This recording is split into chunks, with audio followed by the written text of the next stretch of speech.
حمص الشام ده من احلى واعظم الاختراعات اللي اتعملت عشان تدفي في السقعه، وده لو ما طلعش احلى حمص شام كلتوه في حياتكم ابقى انا معرفش حاجه. هسمي الله وهجيب معايا نص كيلو حمص منقوع من بالليل للصبح ومغسول كويس، وحله فيها 2 لتر ميه مغليه.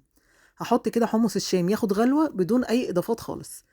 بعد اول غلوه بنضف الوش كده الريم اللي طلع ده، وهحط عليه نص كيلو طماطم مضروبه في الخلاط، يبقى نص كيلو حمص خد نص كيلو طماطم. بجد جربوه بالمقادير دي بالظبط هيطلع تحفه. ومعلقه كبيره صلصه وطماطميه مبشوره وبصلايه و7 فصوص توم ومعلقه سكر، معلقه كبيره هرميه ملح، معلقه كبيره هرميه كمون، معلقه كبيره ممسوحه بابريكا مدخنه. قعد بالظبط ساعه على النار، وبعد ما استوى حطيت عليه 4 معالق خل و3 معالق كبار عصير ليمون. بجد طعمه اكتر من روعه. انا متاكده ان الوصفه دي هتعجبكم جدا وهتعلم معاكم، وهتدعوا لي بعدها. لو عجبكم الفيديو ما تنسوش تعملوا لي لايك وشير، وبعد ما تجربوا حمص الشام او الحلبسه لازم تكتبوا لي رايكم في التعليقات.